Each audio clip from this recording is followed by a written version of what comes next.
Hello, welcome back to Soul Search Sunday with Johnny Tiger on August 14th, 2022. Oh god, I sound like my dad.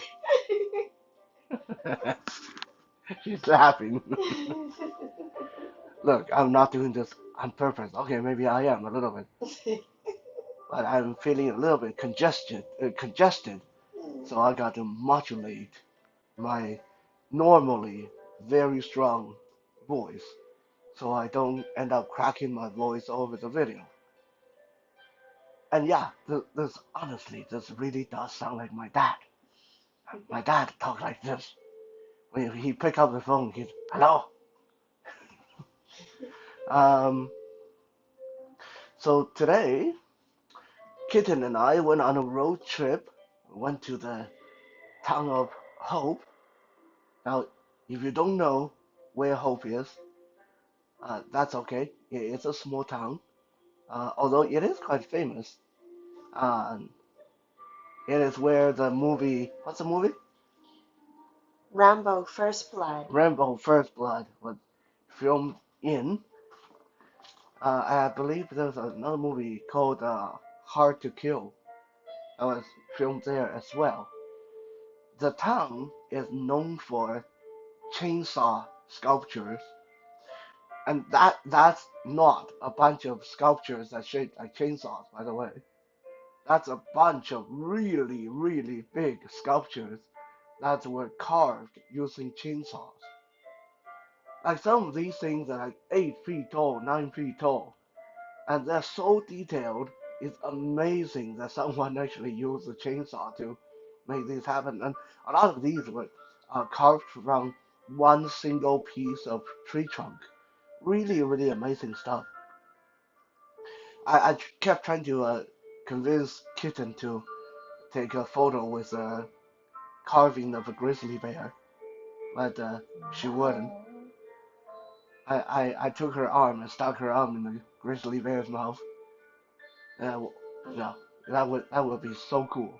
But yeah. Anyway, um, we had dinner at Hope. Unfortunately, by the time we got there, most of the stores were closed, either because it was Sunday or maybe because we got there after 5 p.m. So we were unable to get any souvenir. Uh, However, after dinner, we did do a nice, lovely little hike up to a beautiful little waterfall called Bridal Falls. The Bridal Falls at this time of the year is a very gentle waterfall that trickle down the side of the mountain, uh, down a series of stone steps or stone ledges. So the water would pool on each ledge, and then when the pool get full, it would flow down to the next ledge. It's quite cool. It looked like the train on a uh, bridal gown. Um, it's like a 15-minute hike, but don't let that fool you. It's a 15 minute of uphill hike. I wouldn't say it's super super hard, but if you have issues with equilibrium or balance, or you just don't like going uphill, Bridal Falls is going to be quite challenging. And oh my God, the mosquitoes! Mosquitoes are crazy up there. Not happy. They had a happy meal on Kitten. Mm. Cause Kitten, that's what the mosquitoes told me, tastes like chicken. Those mosquitoes were like the size of a cat. Well, okay, maybe not. They were very hungry, very ferocious little critters up there. I was told that during the spring runoff, when the uh, uh, snow is melting, Bridal Falls can be quite dangerous. That the water literally turn into a raging torrent, come down the side of the mountain, and even standing on the trail wouldn't be safe. Well, I'm glad that we got to see that. So that's what we got up to, and that is why you guys are looking out at the black night. Uh, that's why I'm making this video so late, because we just not too long ago got home. Um, so continuing the art of conversation little series that I started in the last couple of Sausage Sunday. Luckily today is a little bit shorter because my voice really can't put up with this for too long. Um, One of the major components to become someone who people like to talk to, and again, let me recap this. Uh, if you are the kind of person that, well, I'm just going to say whatever I want to say, and those who don't like it, be damned. I don't care. I'm not going to change my way. Then good for you. You don't need these videos. These videos are made for people who honestly think, how do I talk better? How do I communicate better? How do I have better conversation with people so I can make more friends? And so if you ever ask yourself, I'm such a nice guy, I'm such a nice girl, how come people don't like to talk to me? Then maybe these videos will help you. And I encourage you to go back to Soul Search Sunday a couple weeks ago and start from the beginning. One of the most important aspects in being a good conversationalist is to pay attention to feeling. Now, there's two uh, sort of lead up to what we're going to talk about with where feeling is concerned. One is understand the nature of conversation. Uh, a lot of people today get influenced by what they see on TV. When they see people have a conversation on TV, they're watching politician debate. And if you ever watch the politician debate, they actually don't say anything. And what one politician will say, so your stance is really uh, bad on environmental issues. Can you explain that? And the next politician is going to say, well, I understand that you're concerned about environmental issue, but what about your stance on drug and alcohol issue? Okay, we just heard two people talking and nothing got said, right? Like nothing got solved. So this kind of conversation, indirectly or directly, influence our people, regular people, thinking that conversation is about proving your point. Conversation is about winning. A conversation, unless you're a lawyer, unless your job requires it, should not be like a boxing game. Should not be like you hit me, I hit you harder, and we do this until one of us win. That should not be conversation. Conversation should be let's talk about something that we can uh, either agree on or disagree on, and make sure that both of us can be heard, and that this conversation ends with our mutual satisfaction and the satisfaction of those people who hear it. Okay, so conversation should be about satisfaction. Number two, and we touched about upon this about last week on rhythm. You don't want to mess up the feeling, the vibe, uh, the satisfaction scale by inserting something that's going to make the conversation either come to a abrupt pause or awkward silence.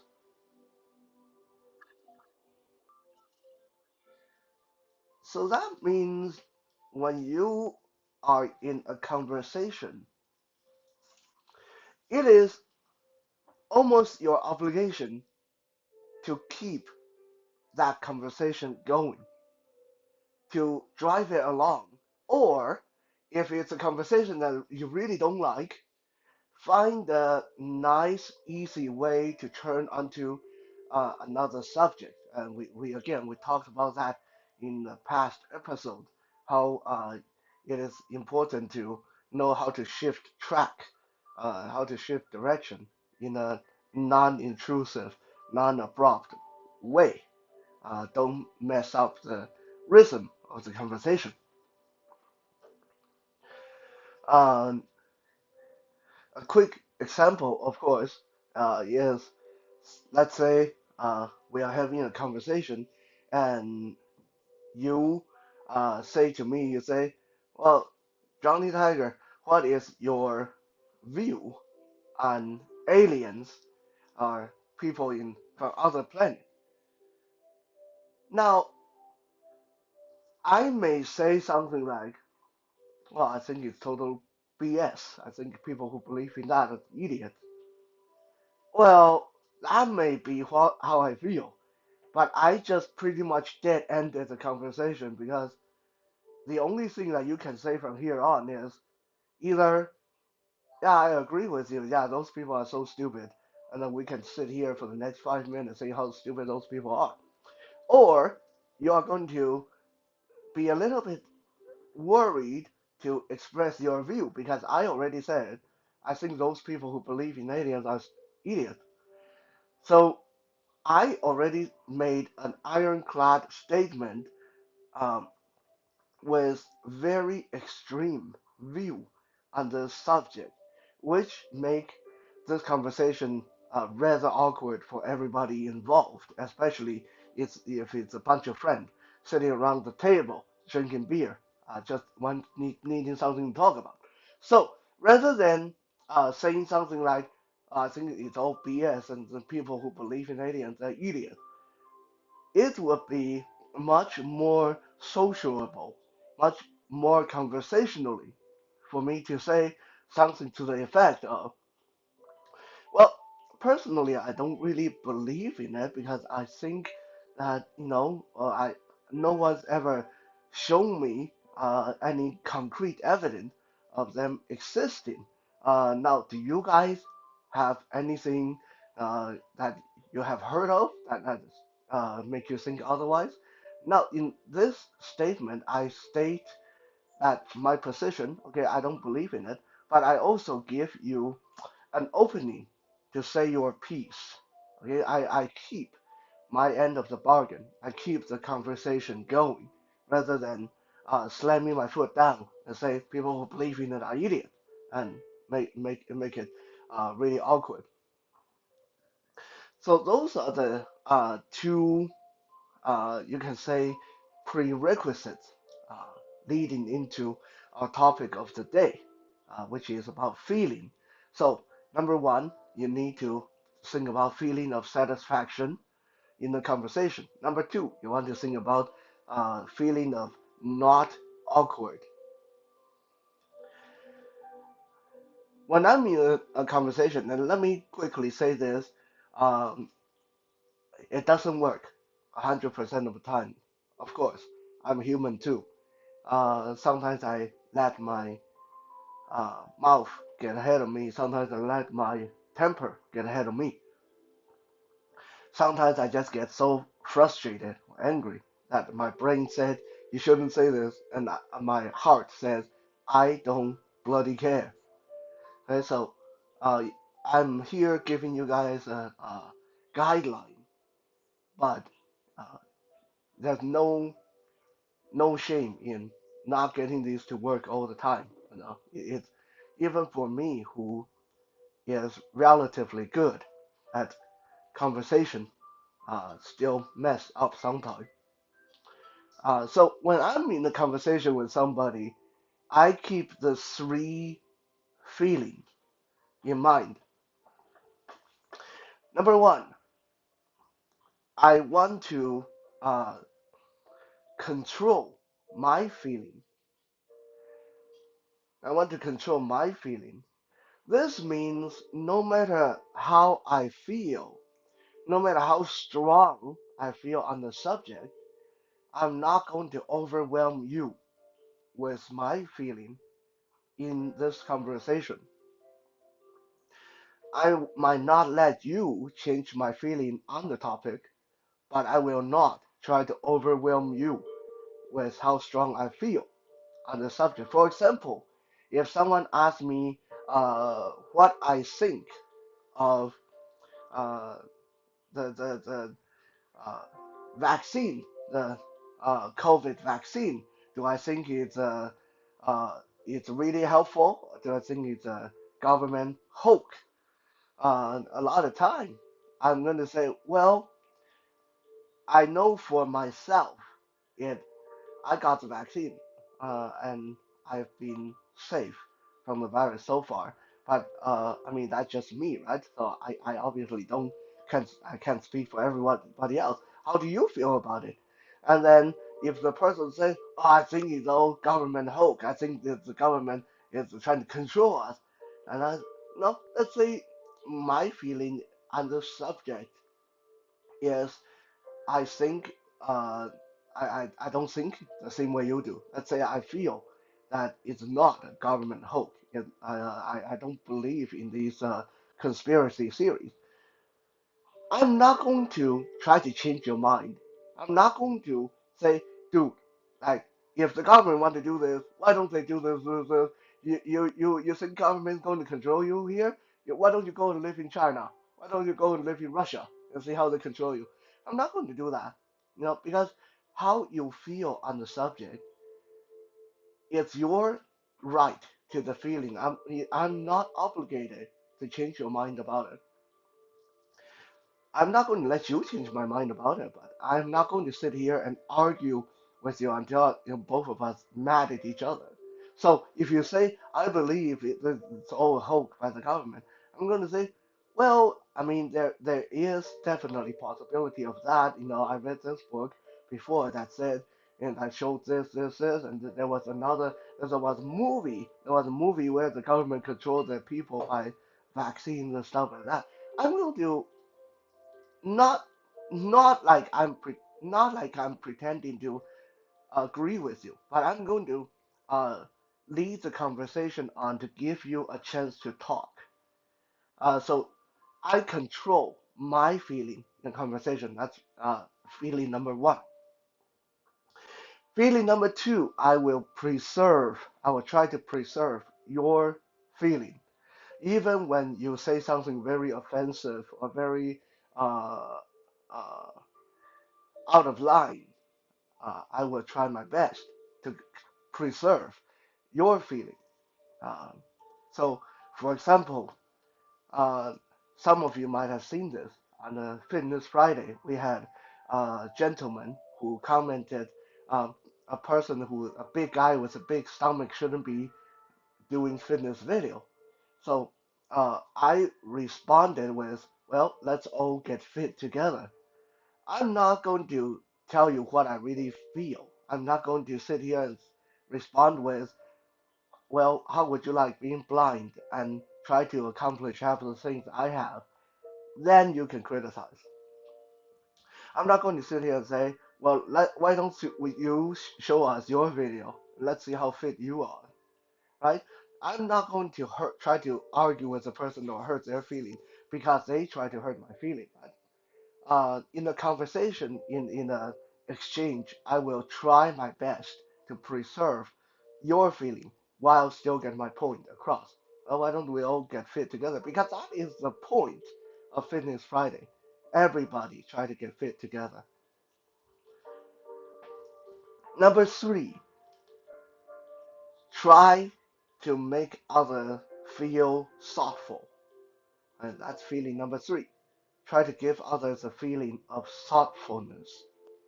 This is very important because a lot of people, when they're in a conversation, they keep opening their mouth and give those one-liners, and they try to be a clown. They try to be funny. Nothing wrong with being funny, but if you actually stop long enough to think, you may actually say something that at the time might not be very funny, but afterward, people will still remember what you said 20 years down the line. And the key to this is you don't want people to remember what you said 20 years down the line and go, oh, that was such a dick thing to say. That was such a a-hole thing to say. No, no. That's not a good communication. That's not good conversationalist. You want people to go, hey, do you remember when was it that we were talking and you said this thing? And when I went home, I really thought about it, and that changed my life. If you can accomplish that, then you are a big step into becoming a good communication conversationalist. People will love talking to you if you can make them think afterward, think back on the conversation, think back on what you said. So just to recap, there's pretty much five things in the topic of feeling as far as conversation go. So number one is the feeling of satisfaction. You want to try to make sure that everybody is satisfied with the at the end of the conversation. Now it is impossible, of course, to please everybody. So I'm not saying that you should make everybody feel good, but even people who didn't feel that good about the result should at least feel somewhat satisfied that the conversation ended. Everything that needed to be said was said. Things that didn't need to be said didn't weren't said. Uh, Number two is the not to have the feeling of awkwardness. So no extreme comments that are going to dead end the conversation. Think of your conversation like a tennis match. Okay, people hit the ball, you hit the ball, people hit the ball. That's how a conversation should be. Right? You don't want to be that guy who always knocks the ball out of the court.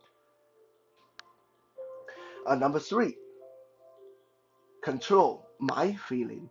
No matter how strong I feel on this topic, I'm not going to try to overwhelm you, convince you, or change your mind on your position because I'm not your dad. That's not what I'm here to do. Now, if my job as a self-defense instructor, I see that you're doing something wrong or dangerous, then obviously it's my job. But otherwise, if we're just talking, uh, for example, if we are talking about conditioning, you guys already know my thought on the matter. But if I'm talking to someone who believes in conditioning, I'm not going to go out of my way to convince them. Uh, Number four, preserve your feeling. So if I'm talking to you, I'm going to try my best to progress the conversation without hurting your feeling. Number five, last but not least, give others the feeling of thoughtfulness. Give them something to think about 20 years later. Thank you for checking out today's Soul Search Sunday.